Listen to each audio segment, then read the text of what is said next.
Welcome, everybody. This is CBSI presents Tales from the Flipside number 17. This is Labor Day weekend edition. I'm Dino, and boys, introduce yourselves. Hey, P-Dubs here. Happy to announce I'm officially able to go to Baltimore Comic Con this year, so I'm excited. Yeah, it's Ben S. And contrary to popular belief, I am not the inventor of Ben Gay. I think Coy started that rumor. John Z here. I don't have anything else witty to say. Scott Reagan, and I am lamer than John Z and have less to say. Wow. Thought we had some better introductions. That's okay. That's okay. I'm sober tonight, so that's not helping. Yeah. Mr. Devo, I'll preface this to say Mr. Devo is in a car somewhere, driving like a madman to get back, so he'll be on eventually, or hopefully. We gave away video game winner is Gabriel Nuna. So he wanted Breath of the Wild for Nintendo Switch, so we made that happen, and he got it on, I believe, September 1st. He was very happy with it, so congratulations to him. Congratulations, Gabriel. Breath of the Wild. What is that, like an RPG? Yeah, it's like Link, Zelda, Breath of the Wild. Yeah, good stuff, man. I mean, I'd buy a Switch just for that. Does anybody here own a Switch? No. No. No. What about you guys with the kids? Do you guys think that's something good for them, or is the Wii probably better suited for kids? Yeah, mine aren't old enough yet. No. Mine are on an Xbox purely because they wanted Minecraft. It all leads back to Minecraft, doesn't it? Well, what about are they on Xbox so they can bang my mom too when they play Call of Duty? They don't hook up online yet. They only do standalone stuff. But it was a terrible decision because that's the one thing they wanted was the Minecraft. But there's no other kid games on Xbox. It's like the least kid friendly system. Do they like the Lego games? Yeah, I mean those are fine, but there's like not any of the there's no Mario, there's no that kind of stuff. There's no franchises. I'm a pie.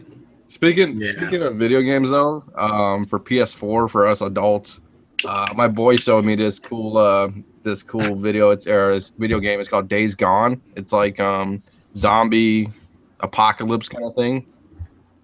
It's pretty badass. It looks like The Last of Us with zombies, but you're on a motorcycle. It's like Sons of Anarchy meets zombie apocalypse. Is it a shooter game? Yeah, it's like a third-person shooter. It's not first-person. It's only third-person. So it's like Grand Theft. Is it open world like Grand Theft? Like you can go pretty much anywhere, or do you have to stick to a linear? Like I've seen limited trailers, but it looks open world. Oh, cool. So he got you an early release or something? No. I just saw a video. He showed me videos on YouTube. It's called Days Gone. Yeah, looking at it now, it looks pretty awesome. Yeah, PS4. I think it might be PS4 exclusive. Probably.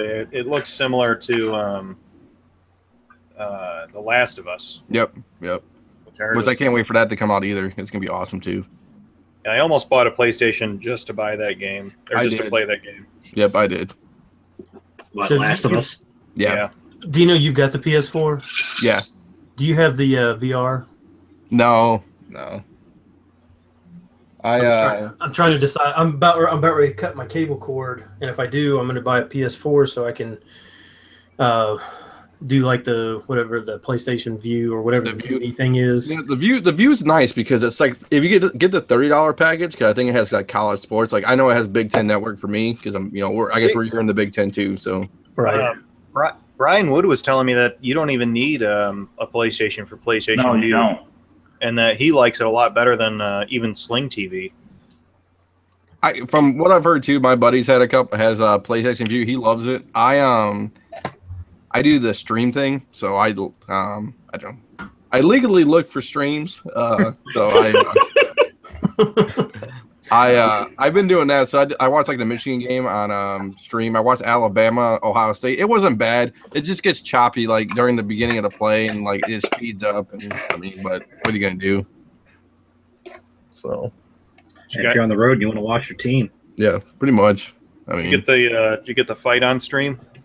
No, I paid for the fight. Or my cousin paid for the fight, so I didn't. That was a good fight. I thought it was decent. I mean, it was a glorified. It was entertaining. I think it was a glorified sparring session and all, but I mean, you got to give him credit. He stepped in. So He didn't get his ass handed to him. no, and I wouldn't think so. I mean, I almost gave up. I was in another chat and they were sharing streams and they were getting shut down left and right. It was comical. And then I had given up and I checked Hangouts one more time. He's like, this is a solid one, and it worked the whole fight. Nice. It was cool. I just casted it to my TV, so it was like I bought the fight. yeah, they had a bunch of news coming out beforehand. They were going to stop a bunch of streams. I mean, so that didn't surprise me. I'm surprised that even one got out there and didn't get shut down halfway through. You know, it's like it's so hard. I mean, for every one you stop, 10 new ones pop open. So they probably only stop them if like they get a certain amount of views. I mean, if a stream's only getting a couple views, they might not even waste their time with it.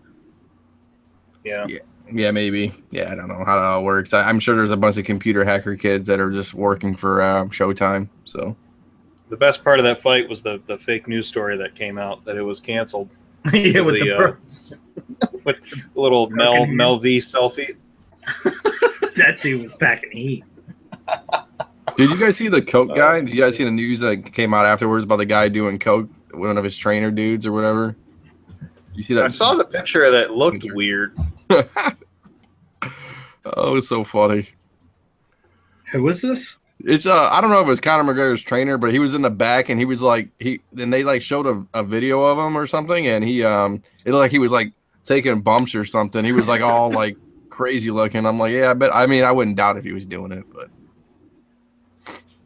I thought it was funny. Yeah, that was a good show. I agree with Connor a little bit that the ref shouldn't have called it so early.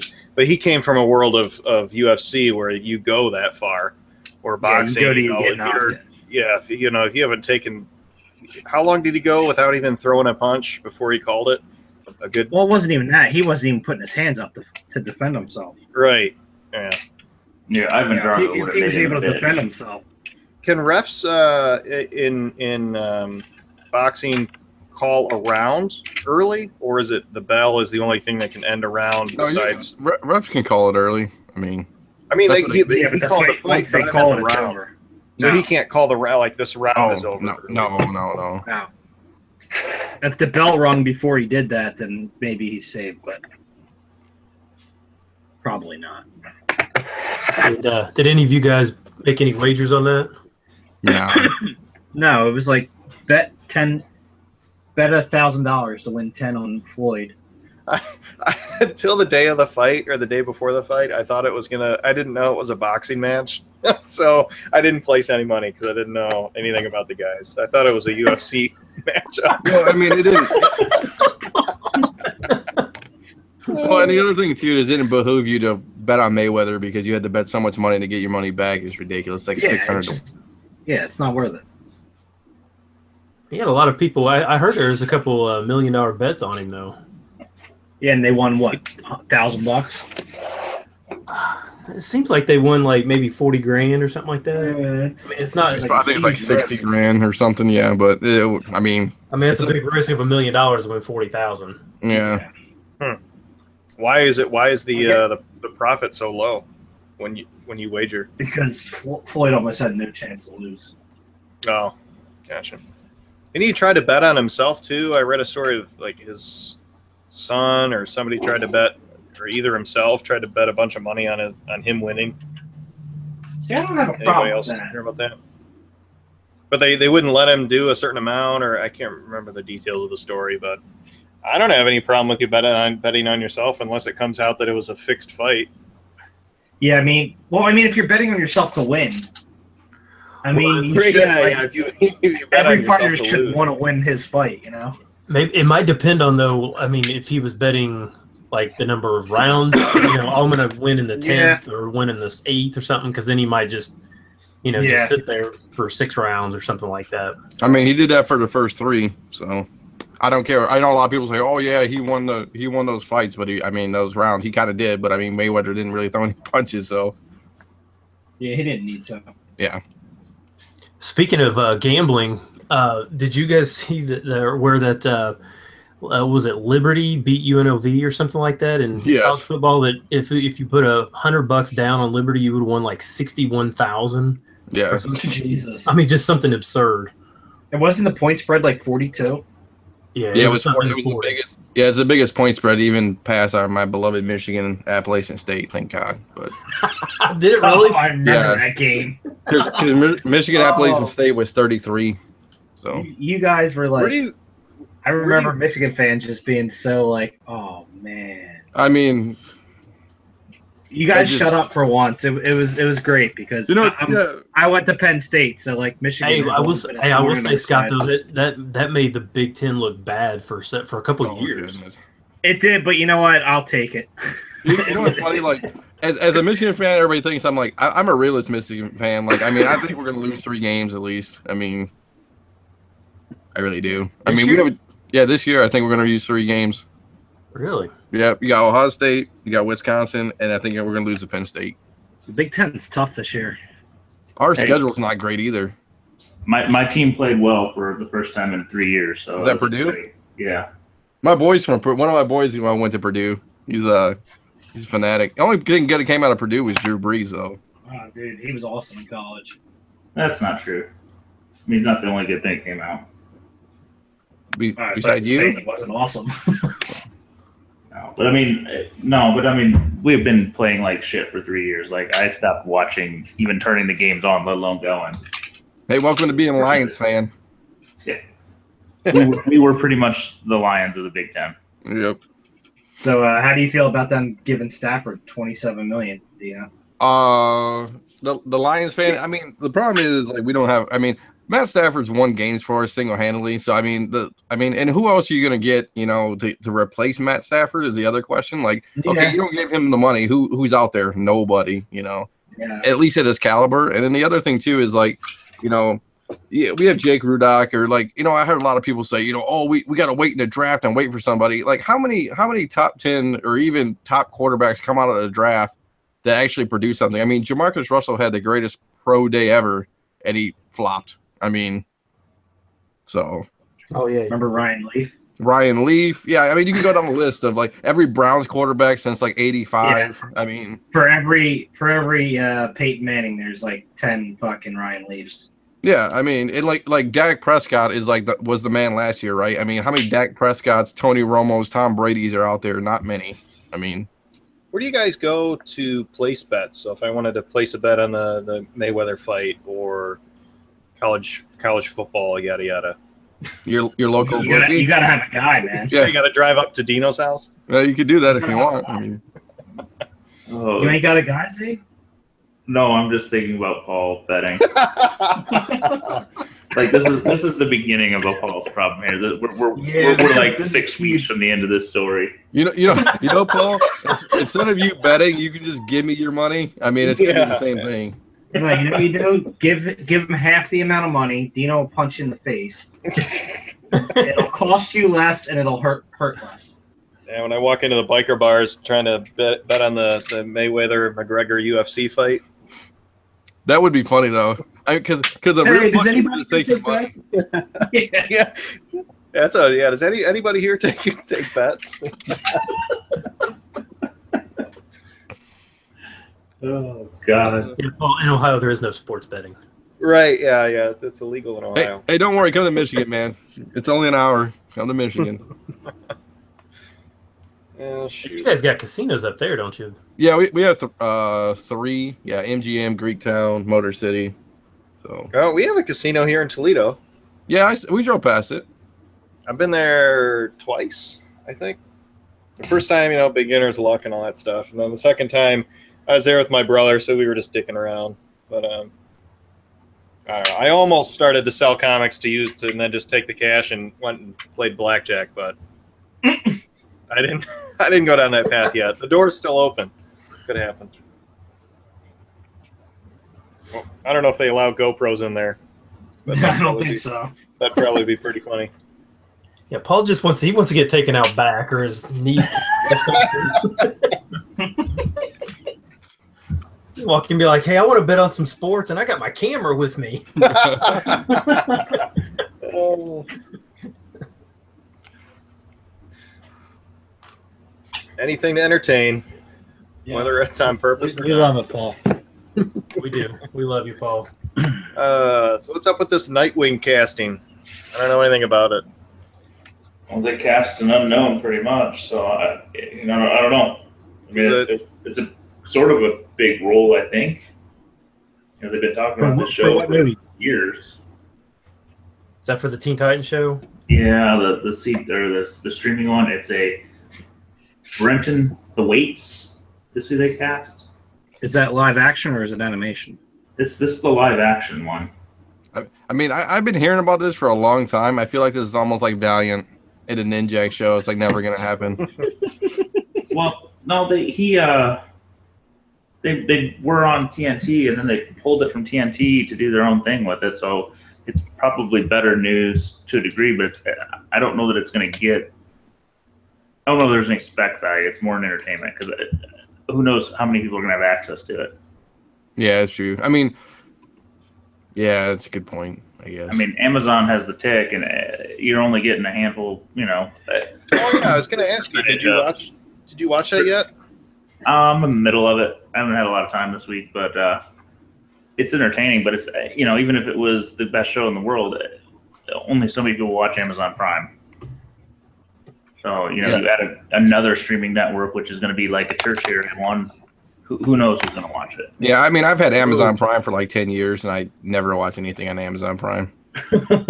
My Amazon Prime tip is whenever you get a late or damaged package, I guess you could do it over the phone or through email, but I always go to their customer service chat, and rather than $5 or $10 back, I always say, hey, could you just extend my Amazon Prime for a month because it's $100 a year.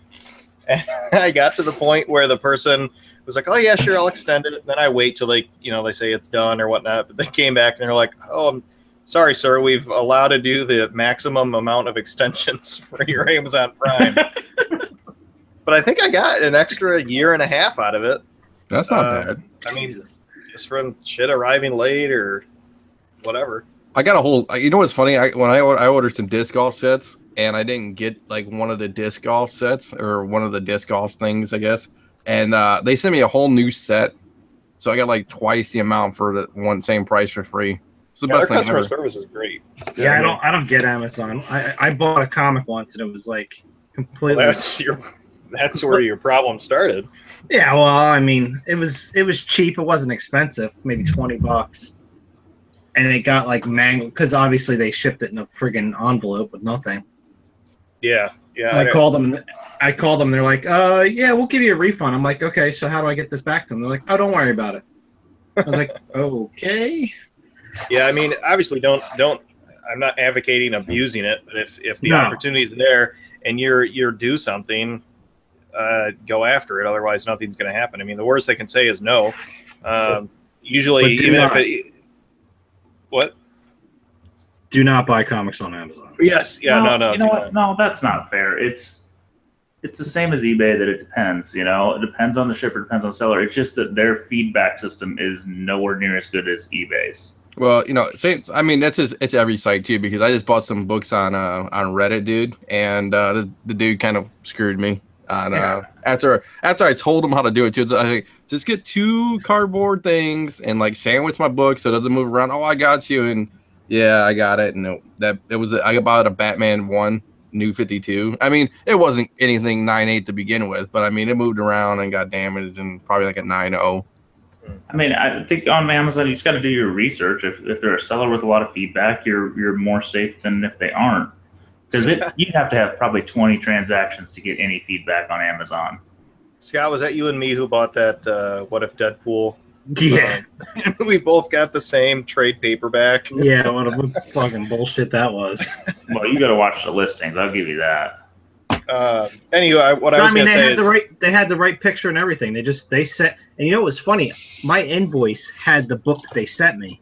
Yeah. But it had a completely different invoice number. It was a... Venom trade paperback or something. Yeah, like Venom Volume 1. Huh. Yeah, it was weird. I was like, yeah, this is going back.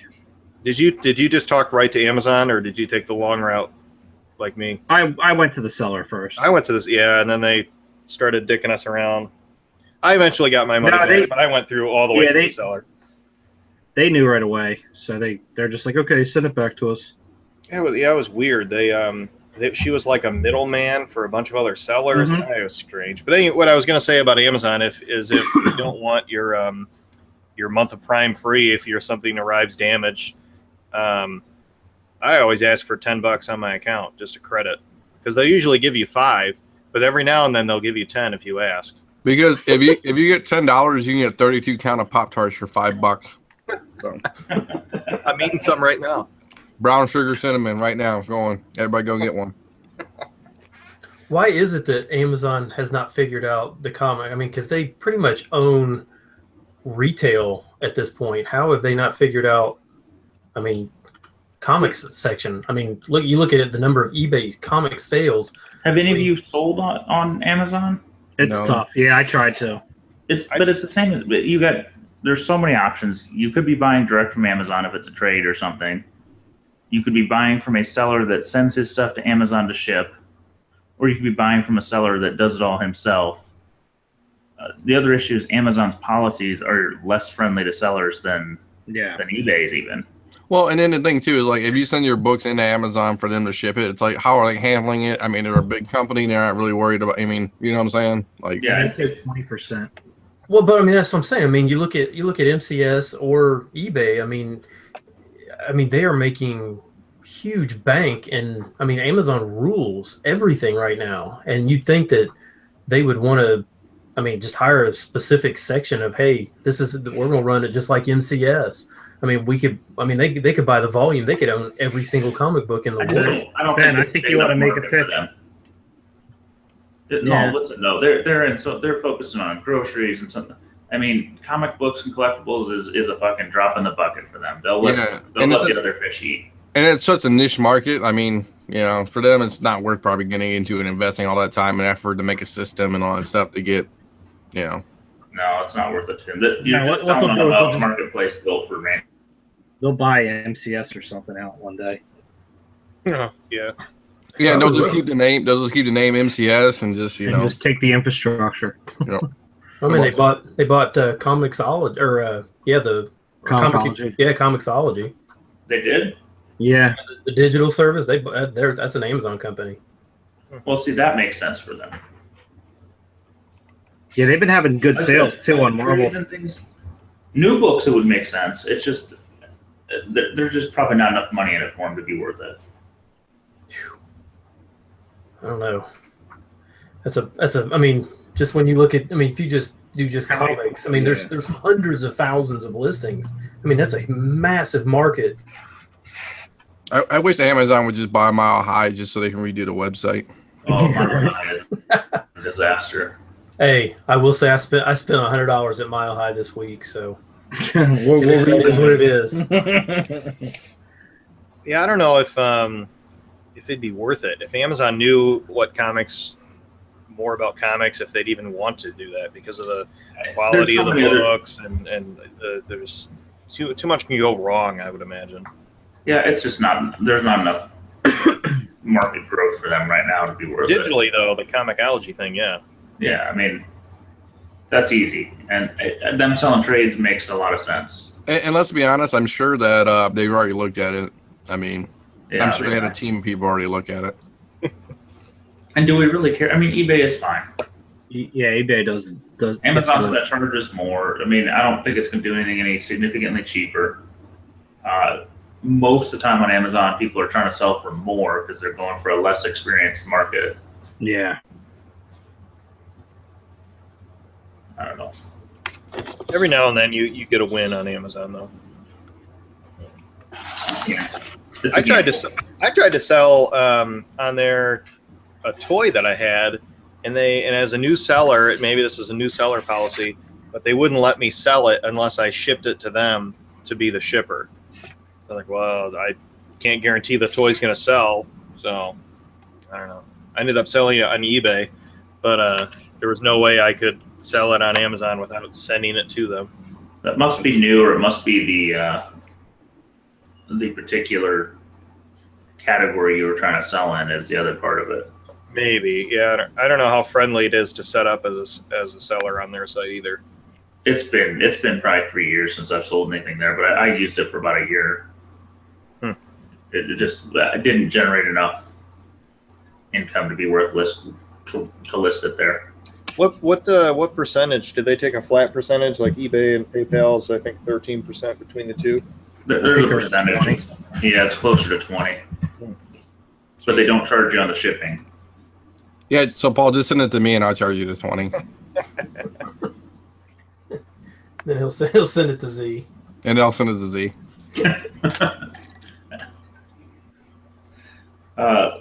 Since we're talking casting stuff, getting back to comics, I just read tonight that the Shazam casting rumor is that John Cena is one of the front runners. I don't know that that's a good thing. I wish I had my speakers. I'd play John Cena's theme song right now. Where the trumpets at? Is it casting for Black Adam again, or for no for actually Shazam? The other one is a Joshua Sasso, who I am not familiar with. I think they said he was from what did they say he was from? Oh, that Gallivant show that was on recently, the musical thing. So The Rock is 100% out. No, The Rock is Black Adam, but he's not going to do the Shazam movie. Oh, he's not. This is for Shazam. They've taken Black Adam out of the Shazam movie because it's so we're going to do probably an origin story. I honestly think Black Adam's popping up in Man of Steel too. They've decided he's a big enough force that it'll bump. Yeah, I remember having him in Man of Steel would bump up actual interest. Yeah, I remember the Instagram photo of The Rock and his name's Henry something, right? Superman. Yeah, I just think that makes so much more sense for him. And then maybe Shazam shows up in the sequel or the standalone Black Adam movie that's still rumored. I watched Man of Steel today. Still holds up. I like it. Did you watch it on TV? Yeah. Yeah, I caught a little like bit TBS of that. TBS or something. Something like that. I like it. I mean, I liked it. It's fine. It's just they're so bleak. Yeah, it was definitely depressing. I mean, the fight scenes were really good. A lot of action. It was about 45 minutes for that last battle. Yeah, it's all right if Batman movies are bleak, but Superman, maybe not so much. They didn't show Ben Affleck in Man of Steel, did they? Though I'm just meshing those scenes together. Yeah. Yeah.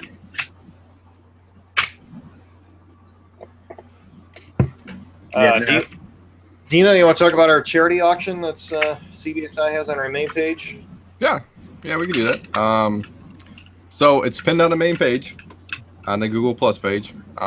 Is it actually? Did they post it on the website yet?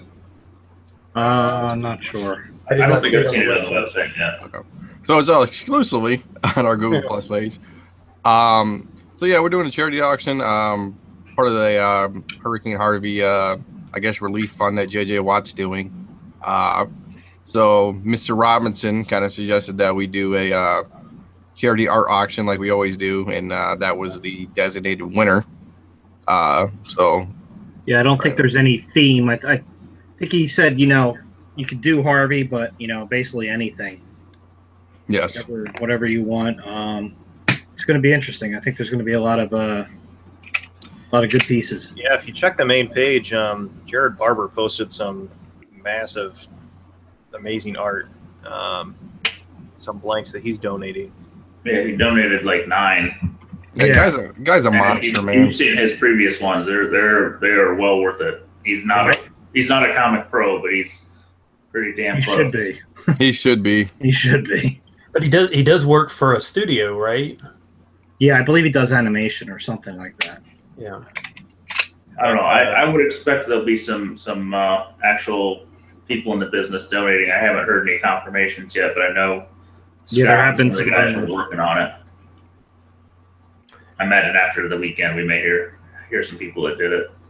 Yeah, that Batman Superman is pretty awesome that he posted. They're all great, but yeah, I won a piece of his last auction. I'm pretty happy with it. Yeah, so I was just gonna say, so if anybody doesn't know how the auction runs, basically what Scott Robertson does, he puts all the books on eBay and then runs them as auctions. So you will see those. So you don't have to have the link to the Google Plus page or anything. You just go straight to eBay once they're listed. And I think he's given till like sometime maybe the end of September or something like that to get the books done. September 28th is the deadline for the art. So he'll at that point put them on eBay, so you'll be able to search for them on eBay just by typing in CBSI charity or something like that, and you'll be able to find all of them. And then you can just bid on them. And just like everything else, 100% of the money goes to Hurricane Harvey. None of this, other places. So there's no fees. The only fees taken out are what eBay charges and the shipping. Yeah, winners. That's it. Everything else is being donated to the J.J. Watt Fund, I believe. Z, the book I won was the Venomized Captain America. Oh yeah. The Memorial Day challenge. It's fucking badass. That's where he's in the he's at the gravesite. No, it's just Captain America. Like it's basically really big. He takes up the whole cover. It's just the figure. That the first one he did, that Walking Dead one, was just amazing. Yeah. And I don't know who won that one, but that was a knockout one. Is it 9-able, you think, Scott? I mean, no. No. How do they grade? How would they grade books that are by just your everyday guy? Well, I mean, it'll probably come back yellow label if it's not through a witness, Red label. Red label. Red. So they would just say, what would the label CBCS. No, either company. How would it come back as far as the label? Just CGC would come back green and CBCS would come back red. But I mean, the label, would it say the wording just like Wolverine one blank or? Yeah, it just says like the name, like whatever the comic is. It'll say like signed and sketched by whoever the artist is. I'm not even sure it would come back a red because I mean, if it was Jared, I mean, how would they verify Jared's signature? I don't know what it comes back then. You'd have to do it as art. You could probably do it as art. I don't think the actual grading of a sketchbook really matters too much. I don't think so. No, I mean, I don't see the point for the most part, unless it is, somebody famous and rare. Yeah. Otherwise, there's no point in putting a grade you just spent an extra $50 on. Yeah, it'd be nice to see CGC do an art label. Because they could probably. Bednick said on the YouTube chat that they'll give you a yellow art label, but you have to go to the artist to get them to fill out a form to verify it. Oh, okay, that'd be cool. What does CGC do? It would fall under the art category, but would they do single page prints? Yeah, I know they do posters. Because I have a couple turtle prints that I have tucked away to be. I wouldn't mind throwing in an art slab someday, but I don't know if it would count because it's just like a 8x10 piece of paper cardstock. I don't think they grade that stuff. That wouldn't fit. I tried to get my my art germ in a CBCS slab, and it's slightly bigger than a comic, and it wouldn't fit in their art slab, so they couldn't do it. What about CGC? Because they're doing posters now. But it's not really the same. Oh. It's not. That's its own thing. It's not just because they have some of it, and it's not a slab. I think they're putting it in like a sleeve. Yeah, that was my other question. If the slab itself was different. Yeah, I think the concert posters are in like sleeves. Are they? I thought they look like they were in slabs, but because those are wrong. They're not terribly large. I mean, they're a little bit bigger than, but they're not really huge. Yeah, Yeah. That's not that's a rabbit hole I don't want to start going down. No. How are you storing that, Ben? Are you gonna get it professionally framed, or? I need to get it framed. It's still just sitting up on my. It's still sitting up on my wall, in the sleeve that he sent it to me in. So, but I haven't done anything with it yet. But and it's a year ago, so I'm really on top of it. Yeah, I have like 8 pieces of art that I want to get framed. They're sitting in my closet. Framing is just so expensive. Yeah, I can't justify the expense. So the next thing is kind of, I don't know how controversial it is, but Chloe Bennett changes her name from Chloe Wang to Chloe Bennett to get better roles in Hollywood. I didn't even know she was half Chinese, to be honest with you. I can't tell by looking at her that she has. It never crossed my mind that she had I don't know, heritage that would be Chinese, I guess is one way to put it. So but you're saying that she did not want to Wang Chung it? When did she change her name? Before Shield, or? I've always only known her as Bennett. Yeah, she changed it before Agents of Shield. So I don't know. She said, I copied and pasted some stuff from an article. She was saying she recently shared her appreciation of Ed Skrein, however you pronounce his name. He made a big decision to back out of the upcoming Hellboy reboot because as a white guy, he felt that playing a character of mixed Asian heritage would be disrespectful.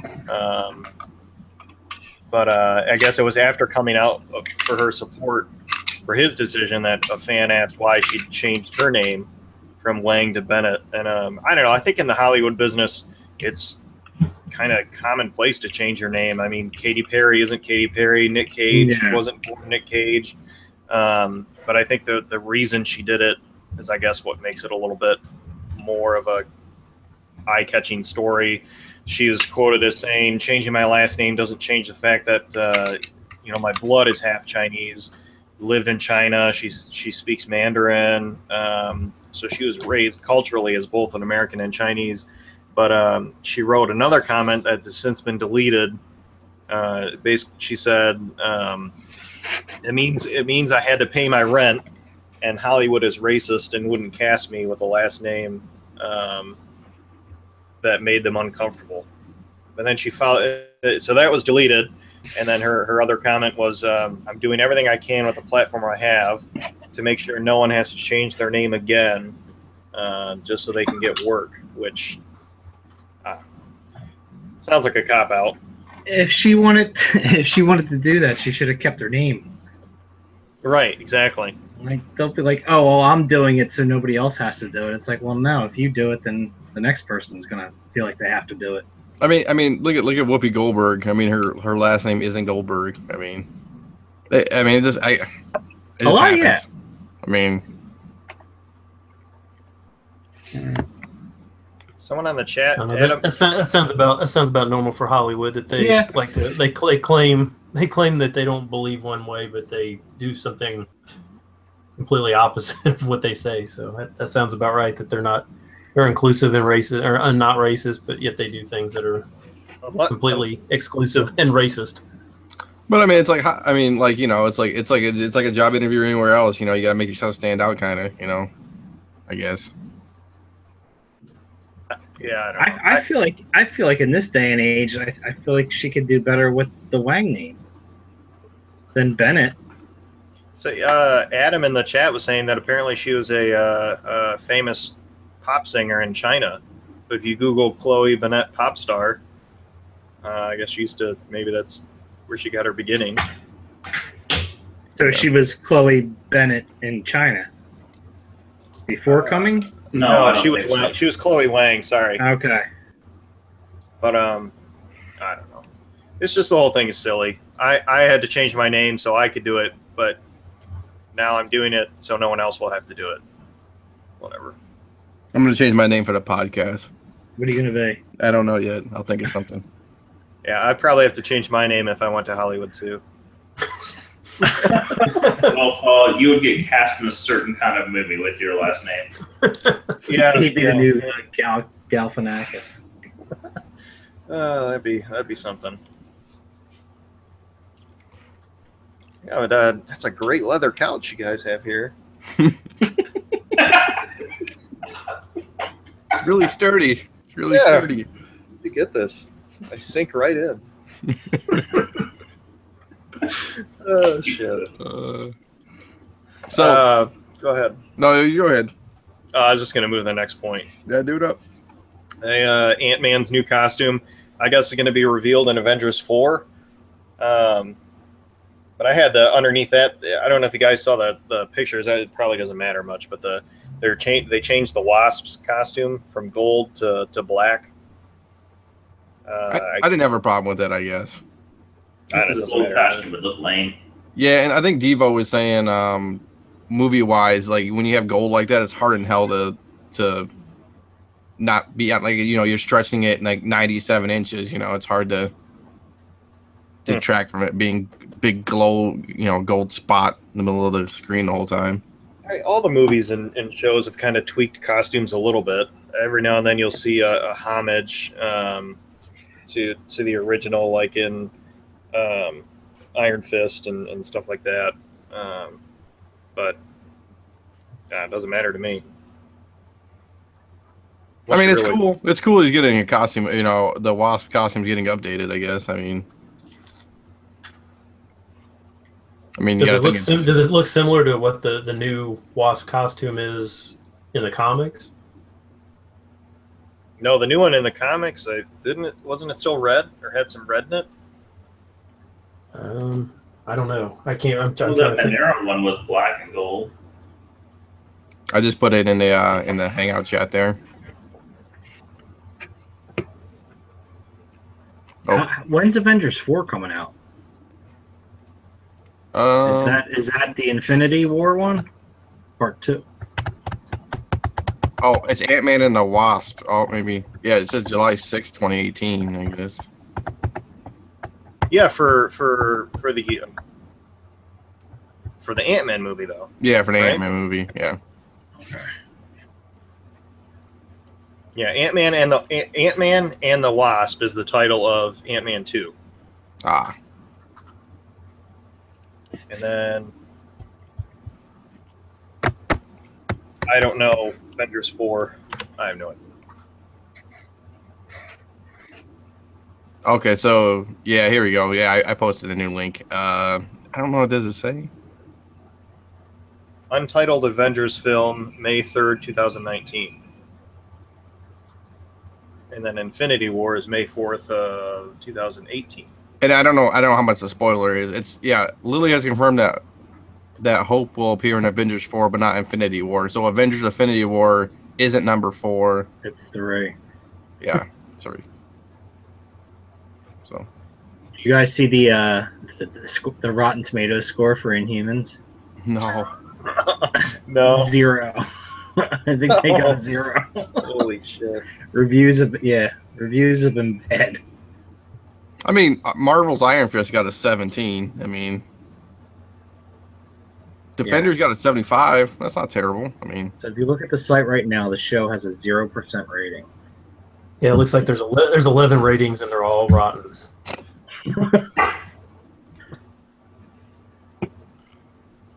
I think it's just hard. It's hard to, I don't know. How much were those IMAX tickets going for to see? What is it? Is it just the first episode and then I think it's the first trailer or first 2? Well, who's going to pay to go see it when it's going to be live soon? I mean, it was silly. Yeah, I don't know. That sucks though. I was actually kind of I was hoping that they would not screw it up. I don't know. I think it's been kind of widely assumed it's going to be a shit show for a long time. Yeah. It's tough. What do you guys think of the season finale of Game of Thrones? I haven't seen a single episode of the whole series, so At all? At all. I've never read the books. Haven't done TV show. I'm kind of in the same boat. I watched season 1 though, and just never went back to it. Gosh, wow. I know. How's it feel being like the only people that? I don't know. I couldn't get into it. I guess I don't know. I mean, maybe I was medieval out at the time. I don't know.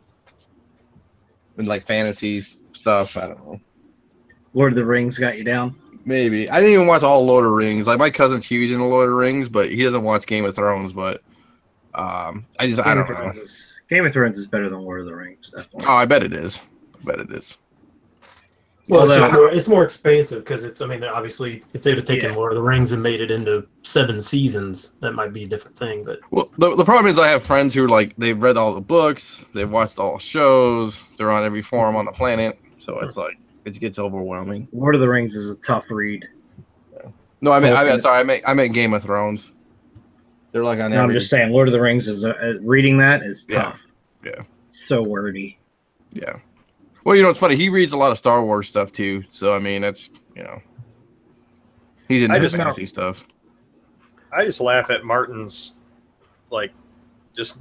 It seems like he doesn't really give a shit about the fans. I just remember seeing. Oh no, he's not finishing it. No, I laugh when he said people were just hounding him, and he said his response was, "I have words." It's like, he's too busy at the Playboy Mansion, living a dream, man. Yeah, I mean. It took them 5 years to release book 5, and that was garbage. And then it's been 7 years since that released. Well, I mean, it's almost like I'll bring it back to video games. It's almost like Gabe Newell and Half-Life 3. I mean, it's never going to happen. You know, I feel that's how George is. Like it's the same thing. I mean, but the good thing is because of HBO, we don't need him to finish the story. They'll finish it for us. Well, true. Yeah, I don't even know if anybody would even care if he did write it now, because now at this point in our mind, the show is what is canon, not whatever he writes. Didn't you say an AI wrote the beginning of one of the books? Yeah, I don't know. Anybody read it in here? Read what? I posted. Yeah, I posted a link. An AI wrote the first season of. Is it 8 now? Is that what we're on 8? I remember seeing the link. I never got a chance to look at it. Yeah, so an AI wrote the first book or the last book he's supposed to write. They wrote like the first like 40 pages, I think, of it. So pretty much everything in this season and last season weren't in the books at all. Yeah. So, but you see what the AI did. So this guy, he developed a big, Google AI machine or whatever, and he loaded all the books onto this server or computer AI thing, and then the computer brain, he put all of the show on there too, and all like the scenes and cast and everything. So it was kind of hard because some people, it's like in the show, some people die. In the books, they don't die, I guess, sometimes. The books are a little different. Yeah, they don't die at the same time as the show goes along. So I had a little problem like trying to differentiate that part. But I mean, I heard it, and then it's probably wasn't English wasn't the greatest, coming back for English to English, it wasn't the greatest, but I mean, it was pretty decent. So from what people were saying. So Scott, they brought this up a couple times on UD and stuff. This is jumping topics, but since we were talking about Superman, it was on TV today, or Man of Steel rather. Batman versus Superman, the Martha thing that everyone hated.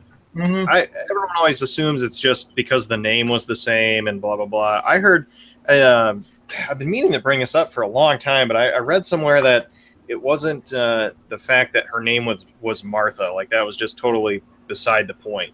But in the movie, Batman, he wanted to have a way to defeat Superman because he was, he said if there's even a 1% chance, yada yada.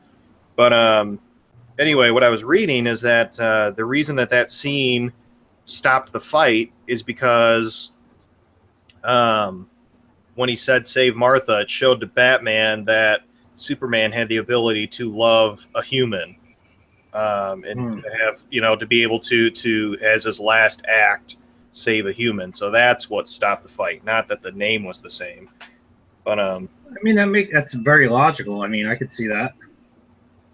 Anywho, Snyder didn't do a great job of spelling stuff out. Yeah, even I've seen commentaries and behind the scenes stuff, and that's the same thing. Everyone just says, "Oh, it's because they had the same name," and blah blah blah. I liked what I read better. Some people can't see what's not in front of their face. Right. So I don't know. I like that theory a little bit better. It makes the movie a little bit easier to swallow, or at least that particular scene. I mean, who cares? It's all fiction. What? It's a good. Oh wait, am I wrong? Yeah. This actually happens. Because again, like watch a Man of Steel, man, they fucked that city up. Yeah. I felt so bad for the people on the streets, the people in the buildings. Like they had nowhere to hide. Even when he first tackled Zod and he blew through those granaries and then he blew through the gas station and that car is flying, I'm like, God, how many people just died? Blew up the little town, then they go to Metropolis and just wreck shop. Yeah, just me and the son out for a Sunday drive, get some gas, and get killed by Superman. What the fuck? And the funny thing too about the whole Batman versus Superman thing is that actually Batman or Bruce Wayne owns the Daily Bugle, so he really signs Clark Kent's paycheck. I mean, so I like the Jimmy Kimmel scene, the joke scene where they were at the party. You guys see that one? Mm-mm. They're at the they're at the party and Jimmy Kimmel goes up to him and then like holds his phone like up to cover just his eyes. He's like, "You're Batman, you're Superman." Look it up; it was pretty funny. But another hilarious video is, if you haven't seen it yet, the Alexa Silver. Did you guys see that skit from SNL? Mm-mm. I don't watch SNL. I just saw it linked somewhere. It's pretty hilarious. Look it up. It's Alexa for the elderly. It's pretty good infomercial. But anywho, I don't think I've watched Saturday Night Live in it was a pretty good 6 or 7 years. It was a pretty good skit. Plug it into YouTube. But anywho, we reviewed The Crow this week, which is John Z's bread and butter, kind of his favorite thing. But I'm expecting big things here. I hope he knows that. Yeah, we got minutes to fill here, Z. Well, the question is, did anybody else actually read it? I read it. So that's 3? No, I read it. Let me go. I want to grab the actual trade. Hold on. I liked it personally. I thought it was cool. Well, I mean, I've been saying for the whole time, it's a different story than the movie. I mean, the movie was good. It just wasn't the exact same story. I don't even remember the movie. But I ended up getting the Crow Special Edition trade paperback, so I just figured why not. And they had a little bit extra in it. Have you ever read that one, Z? What's the extra?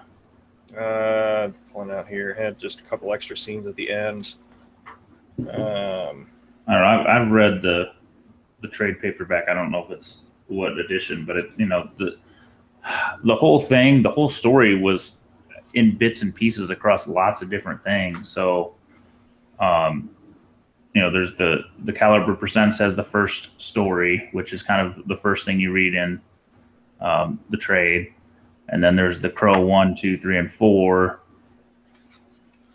that actually isn't, which is incomplete story. There's a book 5 that wasn't published at all by Caliber. The rights got sold to Tundra, and then they put it out in like a prestige format of a book 1, book 2, and book 3. And there was the stories finally published. And then there were bits and pieces all over the place. Like Caliber Christmas has one little couple page bit, and Caliber Presents 15 has a little bit. So, have they ever has all of that ever been collected anywhere, or is it? I think that's all. I think it's all in the trade. Like, yeah, mine was 5 weird bits and pieces. Like when you read the trade, even there's parts that say it's the book, like death and the categories, but then there's just little odd things like the Caliber Christmas is the scene where they're celebrating Christmas. All right, the flashback. The end. Is there a title for this? I don't even think there's a title for this. The end of this is where he's with the Crow in the And let's see. And then the crow, like the first panel is the crow saying, "Hey kid, where are we?" And they're in a graveyard. Does that sound familiar? And then he sees that horse, that white horse again, all wrapped up in the barbed wire. Oh, I don't think I've seen that one. I'll have to send you pictures of it. It's kind of a. Yeah, I don't think I've seen that. My version doesn't have that. And then it ends with him on the After that was Passover, where it's mostly pictures, but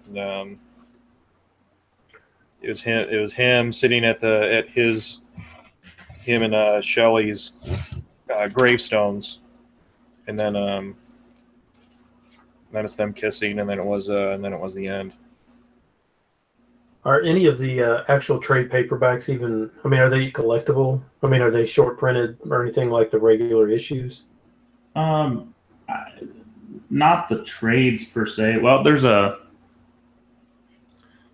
doing a new hardcover edition, but there was a hardcover edition a few years back that gets a few bucks. I don't see it very often. I haven't bought one, but the trade that I have is just the Crow Special Edition, but it's on its 5th printing, according to the front of it, from July 2011. So Z, about how long did it take for like all these that get released? Well, let's see. The original series, I mean, it was released over 89, right? Yeah, I mean, it started in 89, and they came out every few months. I mean, it was like closer to quarterly, because even like the first printing, you kind of it's released about printing 1 versus printing 2 versus printing 3 is like 5 to 6 months between them. And then it stopped because they didn't, Caliber kind of died. So then it got sold to Tundra, like I said, and then they put it out in any other format. And I'm not actually sure when those were. Maybe those were 90, 91. Here's it said in the forward, it's a new closing segment titled Sparkle Horse. Yeah. There's 2 issues. Take baby teeth. Maybe I'll bring it to you. Bring it to Baltimore. Or no, shit, you're not going to Baltimore, Z. No. Maybe I'll send it to you. Yeah, cool. Yeah, I don't know. I've just got an old version of trade. I don't even know which version it was. I've just had it for a while. But anywho, go ahead, Ben. Yeah. I was gonna say, for anybody who hasn't read it, tell us what it's about, Z. I mean, it's one of those things where I think you get something. I'll give a very high level thing, because I don't want to like give a frame by frame.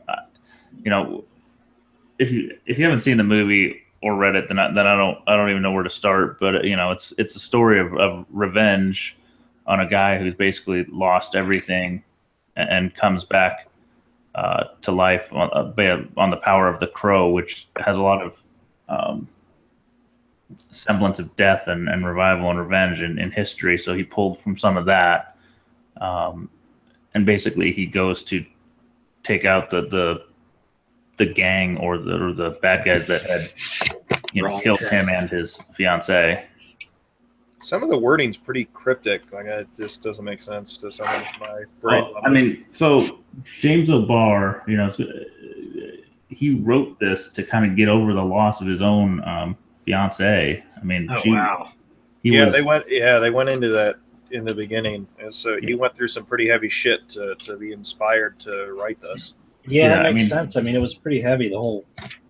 She was killed by a drunk driver, and then he went into the military, and I guess he kind of worked on this over time. I don't think it was a quick process. I don't know the exact time frame, but my impression is, it was worked on over years, maybe. And you can kind of see that in the art, that it kind of jumps around a bit. Mm-hmm. I hadn't thought about it until this time, but even like the scenes where the crow is kind of doing the revenge thing are very dark and gritty and angry. Yeah. And then there's the flashback scenes of him and his fiancée, where they're very soft and very. Yeah, even the artwork is a lot different. Yeah, very muted. So the backstory, according to this, he was saying he was a careless teenager who didn't pay his car insurance, and maybe it was a small town, I don't know, but the local cops knew his car on site, So he called his was it his girlfriend at the time maybe to come pick him up, and then on the way to pick him up, she got hit by a drunk driver and was killed. And so he just held himself responsible for that, and that kind of led to this story. Yeah, and it's pretty intense, and there, there's a lot of poems intermixed and writings and song lyrics and things. So it's a really reading it just through is tough. I'm not going to say it's the easiest read. There's a lot of language that's bizarre. Mm-hmm. Yeah, it's just cryptic. You have to, get your own meaning from it when you don't understand what the hell's going on. I think the art had a very like Sin City feel to it. Black and white, like very dark, And parts of it are really basic and really kind of, not great. And then there's other parts that are really amazing. Mm-hmm. He just kind of, you can tell he kind of worked on it in different moods and different feelings, I guess. It's almost like an album that has different songs. Like each one has like a different feeling or. Yeah, that's a good way to phrase it. I hadn't thought about it that way because it does jump around a lot and flashbacks and. Well, I think because like the present day stuff when he's going after the people versus like the flashbacks, like they're just the tone and everything is just completely different. Yeah, it's definitely calm versus violence and then maybe his story of grief is sometimes you're ready to just I hope other times you're just I hope writing this helped him get over it. I'm sorry to say it that way, but deal with his own grief. I think it did. Reading the forward, he was able to forgive himself in the end. But I like. This is a pretty good trade. It's one that I'd like to keep on my shelf versus, put it in a for sale pile one day. Now, are there any other Crow stories? Oh, there's a lot of them. They took the concept and ran with it. They're still making versions. Okay. Anything worth reading? Honestly, I've never read any of the others. To me, it's just a take on the character. Take on the idea. I've heard there's a few of them that aren't terrible. Not worth it. I've never tracked them down. Is there like one where the crow fights somebody, like the Crow versus Predator or something? Crazy. Crow versus aliens. I don't think so. I don't think there's any crossovers like that. I think he would take the Predator out. But it's jumped across publishers and things. I think it's maybe Image still has it or IDW. I think Image had it now. Maybe IDW has it now. So did that author ever write anything else? Labar? Yeah. Yeah, he's got a few things. A lot of stuff in the the 90s independent random stories and things. I think he did a little bit of work for the big two. I don't remember what. But not. I wouldn't say it's prolific. Not gobs and gobs. But he's done some stuff. The issue number 1, first print, is that image of with the smoking gun. Is that right or no? Yeah. And you have that. What grade do you have that in? Which one? Yeah, he's got. Oh, I don't know. I got all of them. Or what's your highest? That's grade? The Crow is equivalent to my ASM 300. I have how many do you have? I actually let one go because I sold my lowest grade one because I ended up buying part of a set and kind of filtered back pieces into a set. So I think I have 2 9/8 of number 1, a 9/6, a 9/4, 4 or 5 sets of the story, and maybe one more raw random one that I might grade. Would you?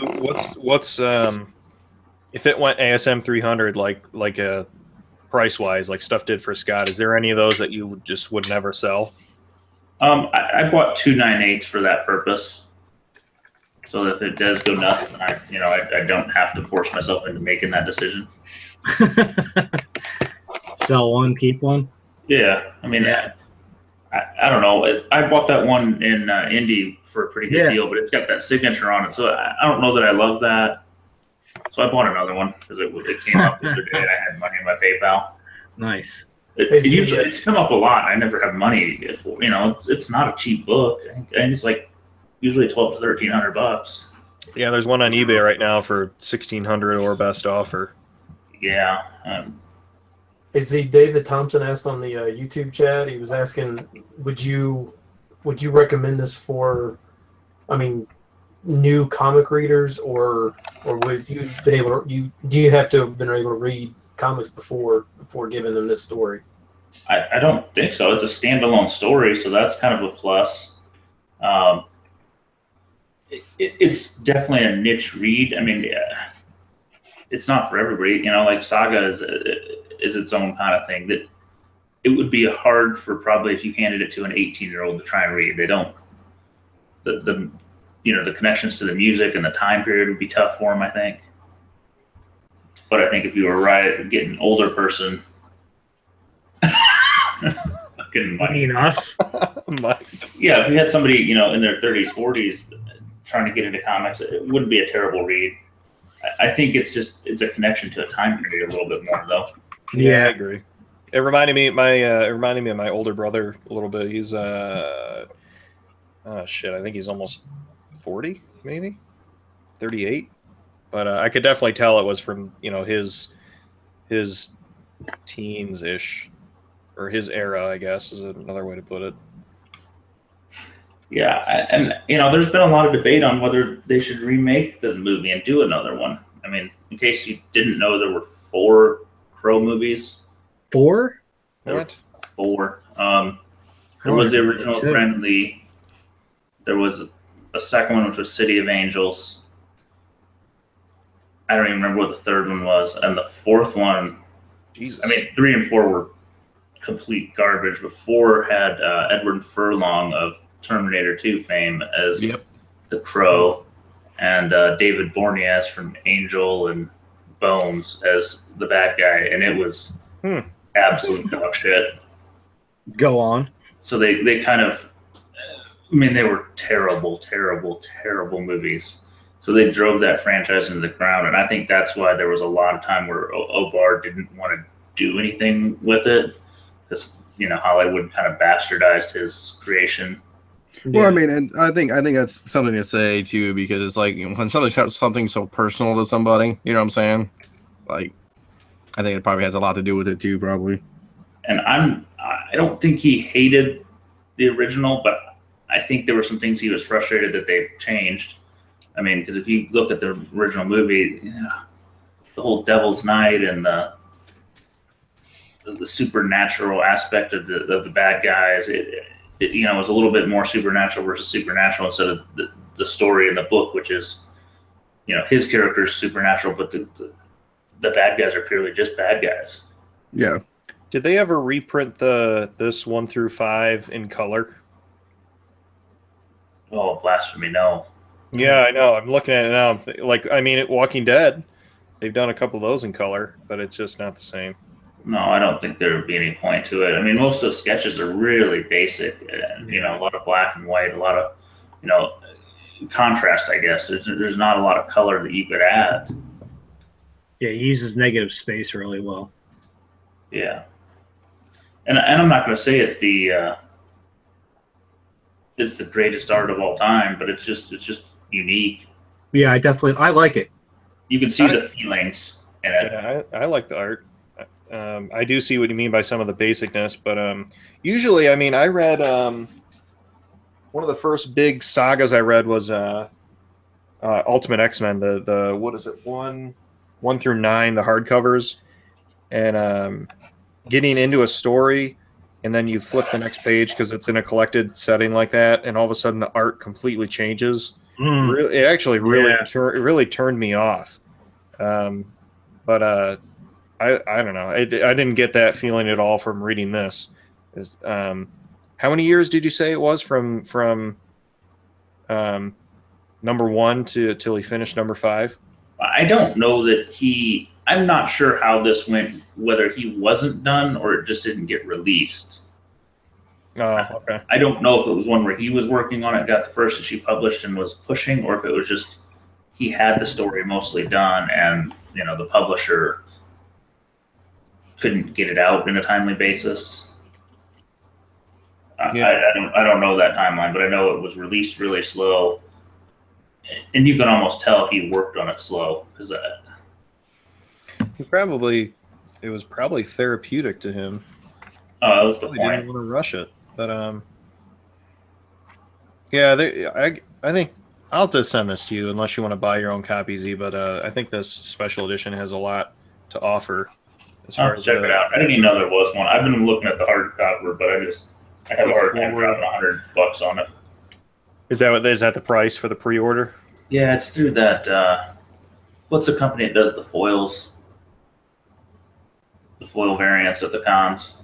Graffiti Designs? Yeah, Graffiti Designs is the one that's done the hardcover editions of this. That's interesting.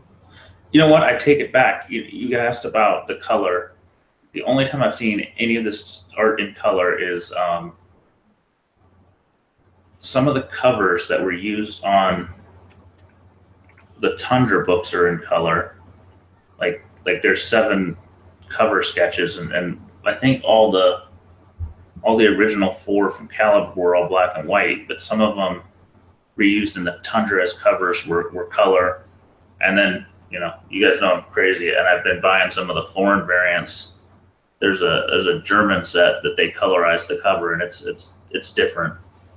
This is weird. I looked it up. I typed in the Crow hardcover, and it popped up. The Crow Special Edition is the first result, coming out October 10th of this year.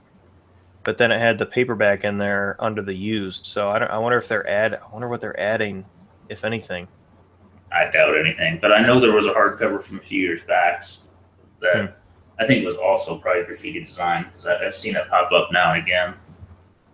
Yeah, I think if you heard it, I think if you heard us, if you never read it before and you just heard us say, "Oh, it's a revenge story," I love those, and you pick it up to read it for the revenge aspect, you're probably going to be hopefully pleasantly surprised. Yeah, I mean, he goes John Wick on him. Something like that. But I liked it a lot. I think this is one of my favorite trades that we've read so far. Not that the list is very long, but I don't know why you're having to kiss up to Z. Yeah, I'm in the minority, man. I hate to say it, I'm a Detroit boy too, and it takes place in Detroit. I like the movie better than the thing, man. Just maybe it's too weird for me, but is that your house? I mean, they're just 2 different stories, but they're both good. I mean, yeah, I liked the movie before I even knew there was a book. Yeah. Yeah. I didn't even catch that it was in Detroit. What year did the movie come out? Was it 92? Maybe it was. That's pretty damn fast for a comic book to go from a comic book to a movie. 94. 94. Yeah. Still pretty fast though. I mean, especially for an indie book. Yeah. Huh. That's pretty interesting. Did any of the other movies make it to theaters? The second one did. Yeah, the second one did. Yeah. City of Angels, I remember, was in theaters a bit. I don't even remember watching it. I'm sure I did. I watched it. Whether it was good or bad. It was. I don't think it was great. It was okay. It was the plot was very weak. It was hard to it's kind of all over the place. It's kind of hard to follow, I think, but if I remember it correctly, but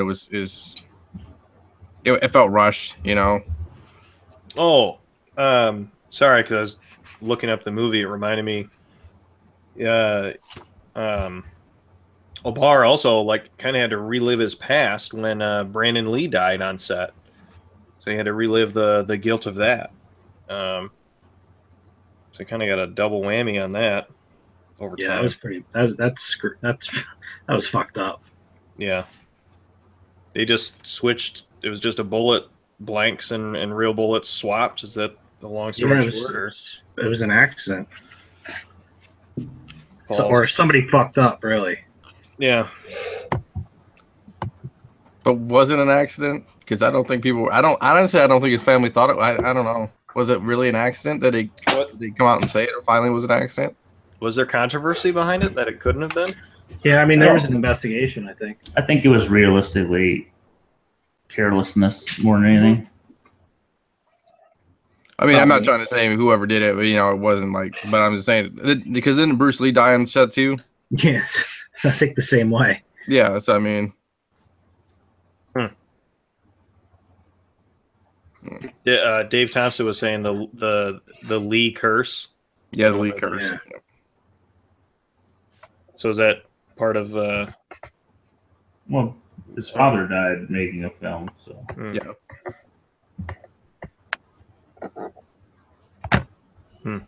So I mean, it is actually timing as well. I didn't think about it, but I'd seen posted just the other day. I think the first that the Crow rights were tied up by the Relatively Media, which has been in bankruptcy. They're the ones that had Momoa set to play, and now it appears Sony has picked up those rights. So at least it's now at a studio that could do something with it if they choose to, and actually get a movie made. Don't know if that means Momoa staying board or any the director or anything, but the rights are finally with somebody that isn't broke. So what made you like it so much, Z? What did you catch it after it was already compiled, or did you catch on like issue 3 was the first one? Oh, I don't know. I didn't read it till much. I mean, I watched the movie for years, and then I read it. I don't know. I don't even know when I picked it up, but it was definitely years after the movie. I don't think it. As a teenager, I would appreciate it. I think I appreciate it more when I was older. Yeah, I think that too. Like if you were a teenager, I mean it's kind of heavy. I don't think teenager would have grasped it. No, I don't. I think I picked it up really. I think I read it once when I was younger, but I picked up the trade when I got back in comics 4 or 5 years ago, and it really connected. So you just read it, loved it, and just became your thing. No, but I liked the movie too. So when I as a kid, I always wanted a number 1. That was one of those books you always wanted. It was,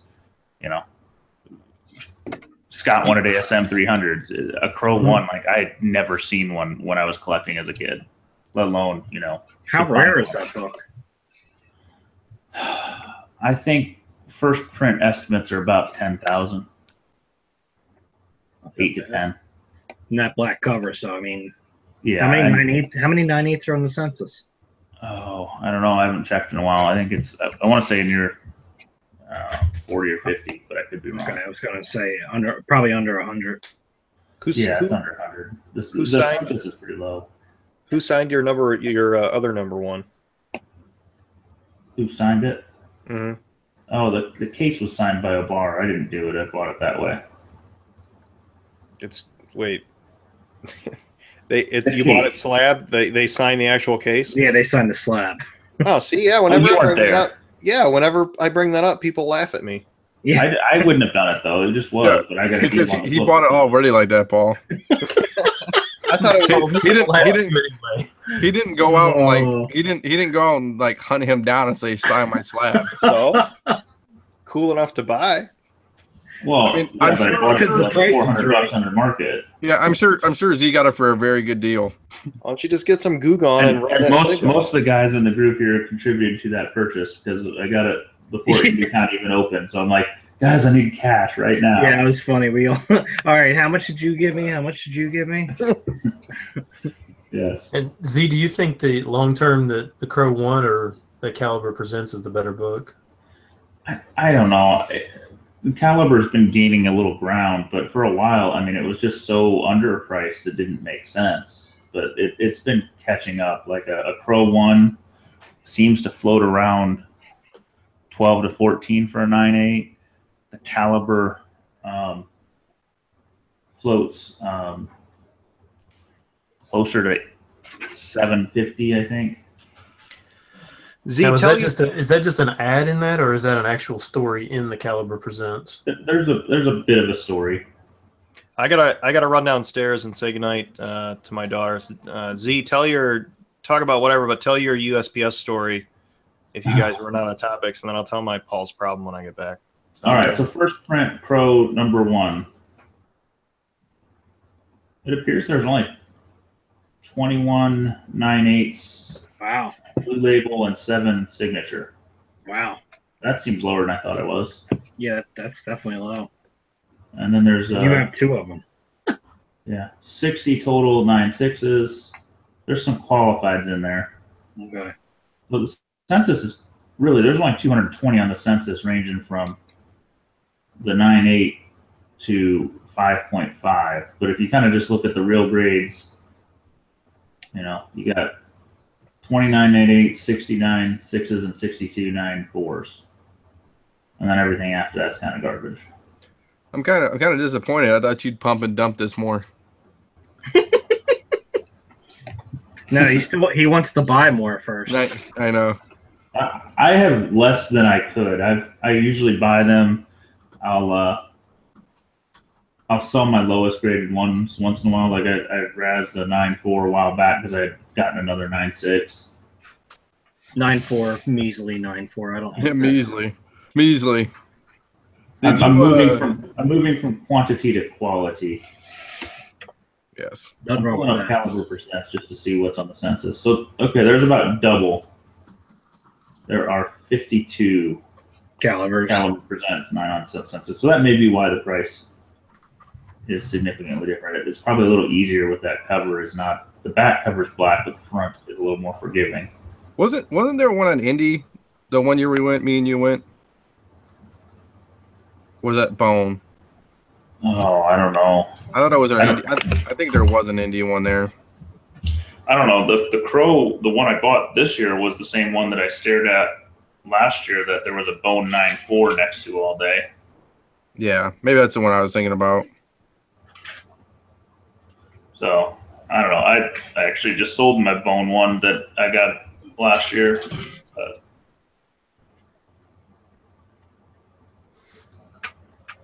Very cool. So what's this USPS story? Oh, freaking USPS. They ruined my Saturday morning, or no, Sunday morning. So I had sold, I don't know, 4 or 5 comics Friday, and I had to go get passports Saturday morning, go get the application started. So the local branch I normally use didn't offer it. So I had to go to the kind of the next door post office, the one down the road, and I had the Bone one. Actually probably applies in the story. I sold that amongst some other random stuff, you know, cheap books. So I'm like, well, I'll take these to the post office and we'll all get our passports done.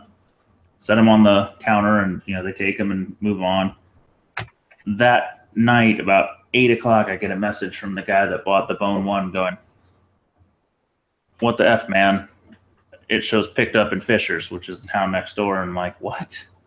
Pull it up. They had scanned all of the books as delivered / picked up at the post office in Fishers instead of dropped off, received. What?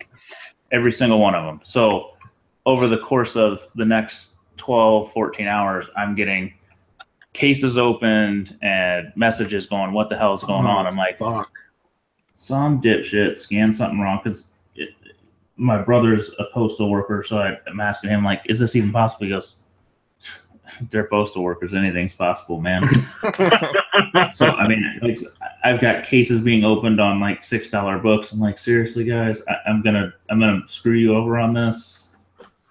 So I've just gotten so many messages and so many nonsense over a postal worker that just scanned my packages wrong. I've since looked, and, you know, tracking's updating in all the other areas, but they all show, you know, delivered and picked up at the same time.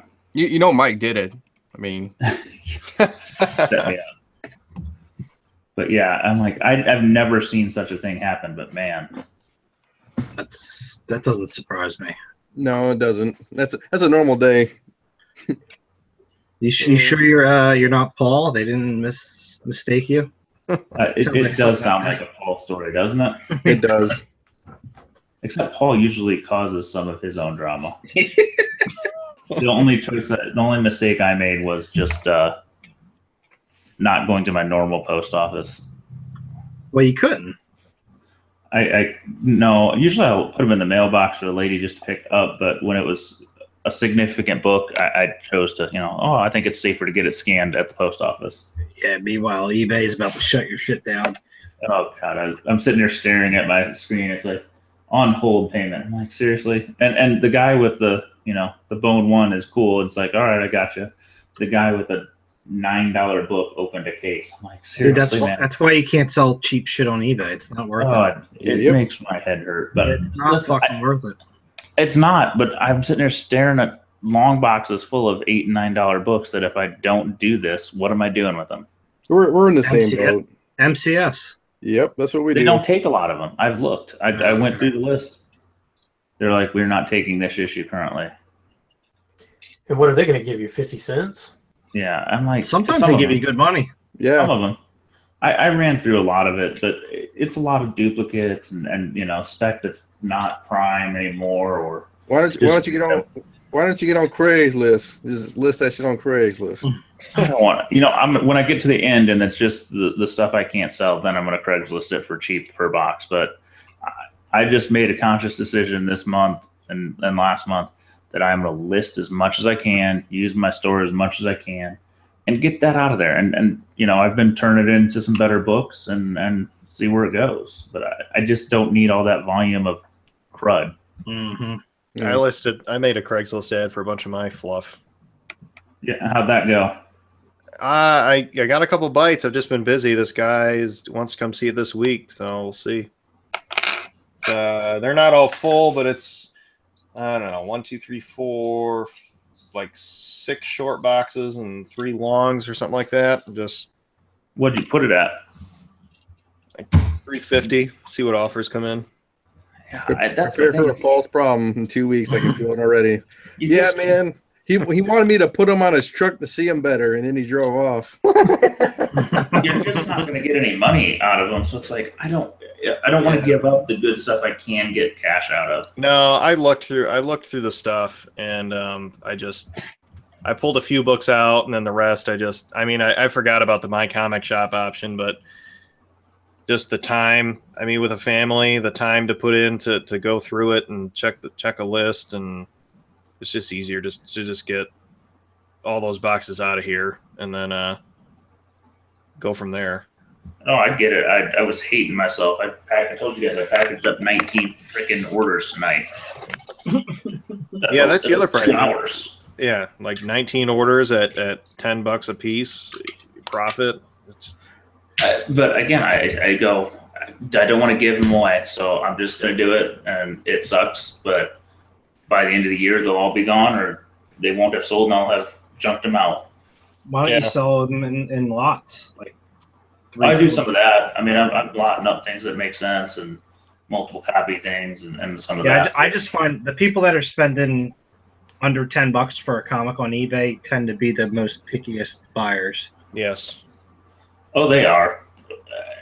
And I know that, but you know what? If I take a feedback hit over nonsense, whatever, or I had one that didn't arrive, and I just refunded it and called it a day. It is what it is. Cost of doing business. Yep. Yeah, I mean, so if a $10 book gets lost, okay, or it gets damaged, I'll refund you. Sorry. Yeah, I mean, my original plan, I probably said it on here before, was to just leave all that shit sit there and then wait till I did another con and then sell what I could, and at the end of the show just wholesale it and be done with it. But I don't know. I think I just got too sick of looking at it all while still buying stuff that I liked. Cons are so expensive. Even the local ones here are, $80 for a table in 5 hours, and nobody comes. It's the same couple buyers that you're going to sell a few books and then maybe break even for the day. What did we split the Toledo Con table for? Do you know? I can't remember. Oh, it was cheap, dude. It was like $200 or something. It was cheap, dude. It was maybe the 150. Yeah, something like that. So I don't know. We'll see. But anywho, these are books that have been priced for 2 or 3 cons over 2 or 3 years and didn't sell. So it's like they're not jumping up. So, I mean, sometimes you just got to cut your losses and move on. Yeah. Get what you can. I did one con and that was enough. Oh, come on. That's a good con, dude. All those, I had a great time. All those $10 books and $5 books and $20 books paid for that Crow 198. So fuck it. All those microtransactions, dude. I love that. I mean, we don't sell that many on ours, but I mean, microtransactions, dude. $10, especially at cons, dude, where there's no fees, all day, dude. Yeah. I looked at it though. I mean, versus a con versus eBay on these kind of things, you may as well eBay it. It'd be less for me to load up at the con too, especially knowing that it's just fluff.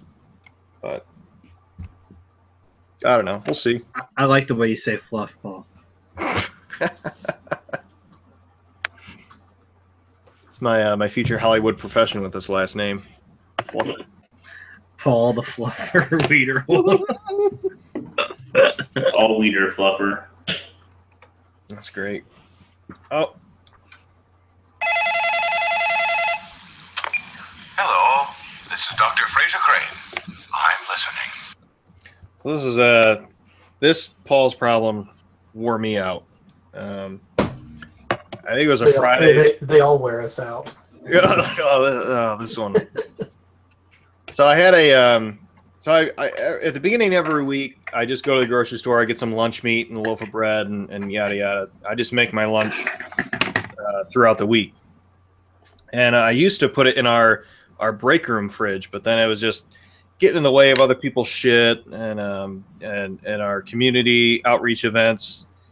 The girls would buy a bunch of stuff to just take up space, and I just said, forget it.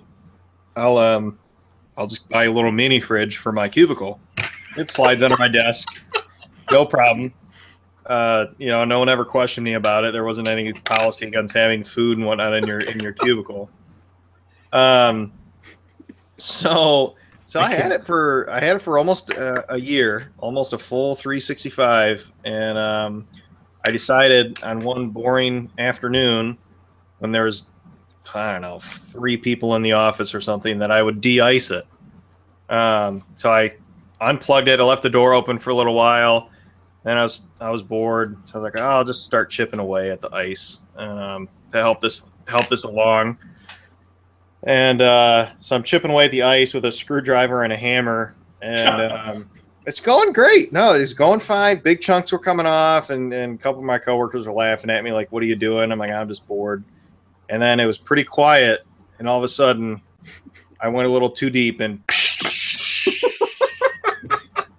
fucking can full of Freon right in my face. Oh my god! I punctured the line in the little freezer part, and my coworker,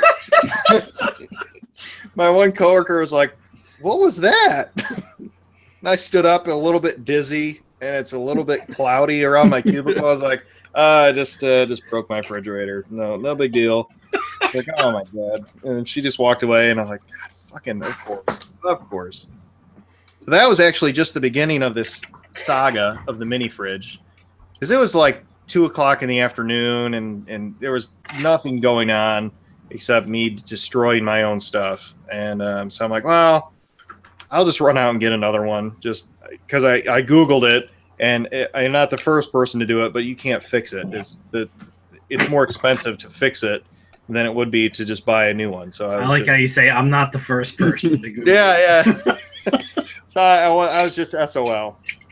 Now, where it gets tricky is I have the mini fridge off to my left in my cubicle. So I need the door to swing to the left, not to the right, like they all come from the factory. Oh, jeez. So I need to go find a custom mini fridge, which it didn't seem that hard. I think a lot of them are reversible. Yes, but not this season. So first I go down the street. I was going to go back to Walmart, and I'm like, well, why would I do that? There's an appliance center down the street. So I go there, and I guess they have a nick and dent section. I go to the nick and dent section. They have like and the fridge I need that fits perfect is 2.7 cubic feet, and which is apparently the hardest configuration in the world since I bought the last one ever made. I go to their nick and dent section, and they have like a 1 cubic foot one for what I paid for the 2.7. I'm like, well, I'm not going to pay the same amount for something half as big. I'm like, oh, I'll just go see what you have in your regular retail store, which is right next door. So I go over there, and the staff's really nice, and they're like, oh, we don't have one. We could order one for you, but it would take like 15 business days. I was like, well, forget it. Thank you very much. I'll just go to Walmart, thinking everything would be, I have to just bite the bullet and spend the money. So I go to Walmart. They have all their mini fridges. It's back to college month and all that shit. And all of their 2.7 cubic feet fridges don't have reversible doors. However, how I discovered this was by buying one, bringing it back to our office, opening it, taking off all of the hinges, and screwing them all in until I realized that that top left one doesn't exist. And I'm like, you gotta be kidding me. There was no pilot holes there. It was just a blank service. So in my head, I'm thinking, maybe I should just screw into the top of this fridge and be done with it. I like where this is going. I'm thinking, okay, there's no electronics up here. There's no Freon. It's just insulation. I was like, oh, man, that would probably void the warranty and blah, blah, blah. So I didn't do that. So I go to return it to Walmart on Sunday afternoon. But meanwhile, over the weekend, I have to go to Dayton for work. So I go to a Walmart down in Dayton with my coworker, and they have fridges that have, say on the box, reversible door. So I could have solved the whole thing by just buying one there, but I convinced myself not to. Jesus. Even my coworker was like, dude, Walmart's Walmart. You can return it anywhere. And I'm like, I don't know if I want to. I'll think about it. I'll just buy it in Toledo. And in the meantime, this appliance center was going to look for one in that size and order me one because I was like, this is just taking too long. And I'm messing up the timeline a little bit, but I returned the one to Walmart, and that took like a good 45 minutes to try and get everything squared away. To Walmart are terrible. Well, I also wanted to get a money order for another thing that was going on. And that's the second worst line. The money order. That's another. Ask me again sometime because that's a whole nother story. So I returned the refrigerator to Walmart. Now I have no refrigerator because they looked like the ones with reversible doors were too big. So I'm like, this is just it was really wearing me out. I was about to just give up and start using the break room fridge again. But so I ended up finally ordering one from Walmart.com that was the same fucking brand as the Walmart in Dayton, where I was at, and it arrived, and now I have my fridge back. Wow. So I mean, for you to use the break room fridge, I mean, you're not some peasant. I mean, Jesus. That's right. It's like, how dare I have to walk that extra 30 feet? That's hilarious that you have a mini fridge in your cubicle. Most places don't really allow that, Paul. Yeah, because they don't want exploding Freon. we have two fridges, and I think the only person who has a fridge in theirs is, I think they're both executives. So, hey, man, dress for the job you want. I guess. Is this tied to the stories you had a few years ago, where like your power was, you were eating up power surge protectors? Is it tied to the fridge because you had it? No. Our cubicle walls are from like the early 70s. So all the electronics, all the outlets and things in the cubicles themselves were burning out and things. Not because I was overloading it, but it's just they were just too old. I think this adds to Paul's problems of, I don't think the company can fire him because it's going to take him like 2 years to like get all his shit out of the cube. I think. Yeah. Someone did get let go, and I looked around my cubicle, and within the same day because we have two offices, so all of our management is mostly in Dayton, So management had to come to Toledo to officially let this person go. But my manager was standing in my cubicle the day of, and he was kind of looking around at all the shit I have in my cubicle. And by then I'd caught on what was going to happen. And I was like, there's no way I could move all this shit in one day if I ever got let go. They're going to mail it back to you in a manila envelope. It's going to be awesome. But yeah, that was just a headache, that saga. So I will never improperly de-ice any sort of refrigeration device in my life. Yeah. Hammer and a screwdriver, not the tools. Yeah, it was something, I'll tell you. Paul, next time try blow dryer. Yeah. I don't know what I'll do next time. I'll just unplug it. Or you could just let it sit there. I mean, it wasn't hurting anything. If I let it sit there, then it'll all melt because it had decent ice buildup, and then it'll just be a big wet spot in my cubicle. And with my luck, it'll probably burn the building down. But who cares, because you don't own the building. Right? Yeah. Who cares? But yeah, as soon as I heard that gushing noise of Freon flying at my face, I knew I was in for a treat. But I couldn't hide it because it smelled. It was foggy, and then of course the one lady's like, "What was that noise?" Oh, nothing. Don't worry about it. Yeah, nothing. As I stumble out of my cubicle, coughing, rubbing my eyes. Just poison gas, guys. Don't worry about it. None of the windows open either. So nice. Hey, what up, guys? What's up, Matt? What's up, Matt? Hey, you ready to do the show? Thanks for waiting. Let's go. What are we talking about tonight? We are talking about the wrapping it up, right? How you doing, Matt? You didn't have to be this late just because you didn't want to talk about the Crow, Matt.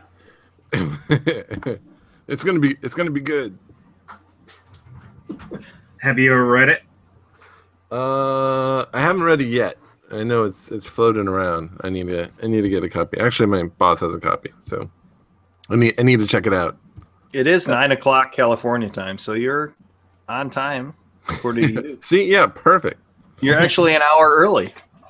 Yeah, just did Legoland this weekend. You know, it's Legoland. Yeah, that was interesting. Do they have machines build those complicated Legoland setups, or is it all really by hand? It's super lame, so I would say by hand. It's super lame. I went to one overseas, and they had like working locks for these ships and all sorts of cool shit.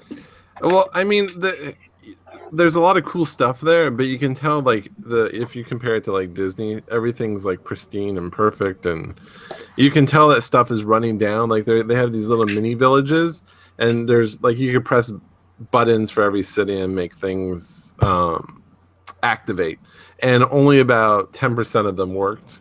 And then you're looking around at the little people, and like, you know, there's about a quarter of them just like there's only feet left, or they're missing arms, and you know, you can tell that the care is kind of not there.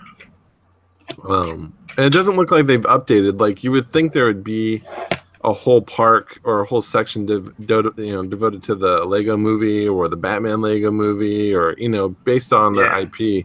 Nothing. I mean, maybe some artwork, but yeah, it's pretty minimal.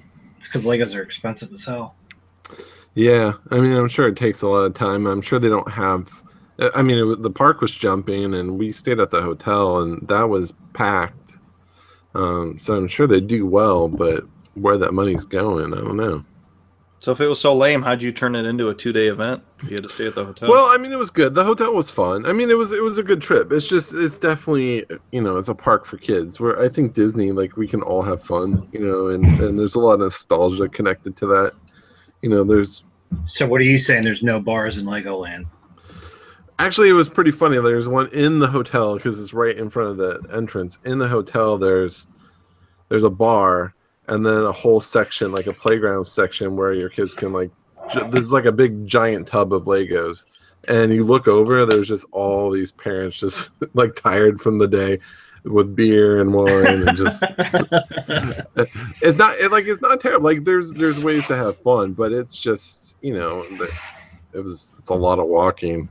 Well, we did the one in Florida, and it's just an old amusement park that was retooled as Legoland. They put some statues up and some Legos out. And yeah, I mean it was fun. Like it was for my daughter's birthday, and she had a great time. So Sure, the hotel, the room was really cool. That was fun. You sure that wasn't Mega Bloks Land, Z? Yeah. Maybe. Did you guys buy any Legos? No, actually we came home with no. Well, they have some in the rooms for you. They have these little like kits. Oh, cool. And like my daughter found one little mini fig like sitting on the floor, and you can trade them in for better figures. So we did that. That's pretty cool. Yeah, it was good. So what did you guys talk about tonight, other than the crow? Oh, I talked about how not to clean out a mini fridge freezer. I heard that. Talked about Nightwing casting, charity auction. What was I totally missed that. What is Nightwing casted for? The Batman solo movie? Teen Titans, their streaming show. So they're not even doing Robin. They're going straight to Nightwing. Or are they doing? I've seen conflicting stories. I don't think they've said he might transfer during. We were talking about, and then we talked about that Chloe Bennett. I guess maybe if it wasn't public knowledge, came out that she changed her name from Wang. But I mean that's commonplace in Hollywood, isn't it? Oh sure. I mean Katy Perry, I was saying, and Nick Cage and yada yada. But right. I thought it was a cop out how she deleted a comment that said she had to pay. I had to pay my rent, and Hollywood is racist and wouldn't cast me if they saw my last name as Wang on a resume or whatever. But then she deleted that, and then I don't know if this is the follow up comment, but she also said, "I'm doing everything I can with the platform I have to make sure no one has to change their name again just so they can get work." And I thought that was a cop-out. And maybe some people aren't just like racist, they're just juvenile. Like there was one guy at one of my older jobs, his last name was Hung, or his first name was Hung. And so he introduced himself. He's like, "Hi, I'm Hung." And the guy said, "Sure, but what's your name?" that was his retort. And so like there's just a level of like you hear Wang and you hear Hung, there's a snicker. And so maybe I don't know. Maybe there's just something deep in there. It's not quite racist, but just inappropriately juvenile. Maybe. I mean, obviously it worked. She's a pretty big star. Someone in the chat was saying she used to be a pop star back in China. What was she on? She's an Agents of Shield, Sky.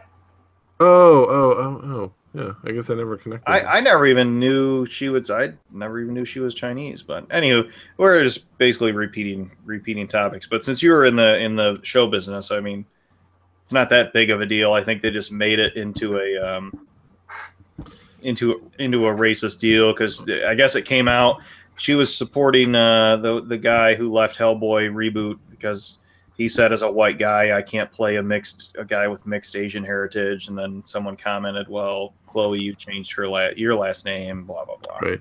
Well, I don't even think it's kind of weird to change her name when she's already been doing stuff because you're already connected with a name. Then to change it, it's kind of. Well, she changed it when she came over from China, I would assume. Oh well, then that's fine. Who cares? Yeah. No. Yeah. But yeah, there's. I don't know. It's probably easier for. I would have never really. I guess I didn't really connect that she was Asian.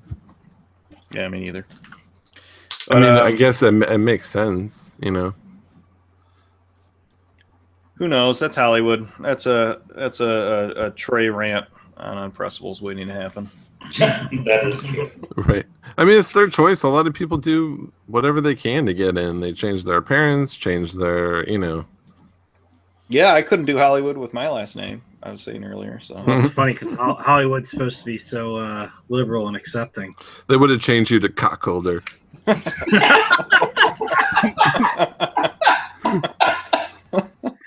Paul Cockholder. I would have just. All my credits would have had to just say Paul C. and leave it at that. I guess instead of Holder, you could do Rammer. So completely change it. Well, let's end on that note, I guess. Shit. Hey, I'm glad you could make it in the end, Matt. But, that's what she said. Oh, Jesus. We do start on East Coast time for future reference. But Yeah, I know. I'm glad you had a good vacation, good weekend. Yeah, it was good. Yeah, sorry I thought I could get back in time, but I guess that's not the case. No, it's no worries. We could have done it. Try again. You know? We could have done a Brant style and just do it from the car and have it hang up every 10 minutes. That's actually your normal style. It is, and I'm on Wi-Fi right now. I'm not even hardwired, so it's actually pretty nice. No, you're doing all right. Yep. Yeah, you posted your speed test, and that was impressive. After they fixed your router. It's pretty good, but there's still issues. Like it keeps dropping every day from like it disconnects from all the the TV's hardwired into it, and it just disconnects by the end of the day. So I don't know if it's the TV or if it's the router. It disconnects when it's hardwired? Yeah, like it can't find it. Huh. I mean, it could be crappy software in the TV, because those processors are, that's not their main purpose, is to, put all the money in their router connections. True. But, well, at least your podcast abilities are holding up. Yeah, there you go. But all right, we'll see what we can come up with for next time. I don't know. We're doing a trade paperback every other week, but I don't know. We'll have to see, because I know that we skipped a week with Brant, right? Or am I wrong? Since we did Spider-Man? No, I think we got it where we did We're on track. And we had him. Because Carnage was the week before, right? Yeah. All right. Well, I don't know. We'll see what we can read for 2 shows from now, and give us some ideas if anybody wants to leave comments. Let us know. Every other week we could play a classic game, get pies from Dino, and and do a classic game review. That'd be fun. It's not a terrible idea. It would be fun, but a really bad one. Z endorses it when he says it's not a terrible idea. All right, we'll call it a night. Thanks for listening, guys. Thank you. Good. See ya.